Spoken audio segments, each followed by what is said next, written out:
And we first enter recovery mode and then enter DFU mode for data integrity reasons. And the device is now entering DFU mode. And it's been detected. We do some initial testing, and we were able to send a partial data transfer.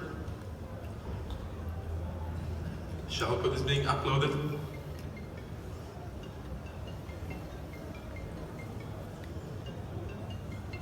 This is the soft DFU phase, and there we go. The device is booting and our payload is running.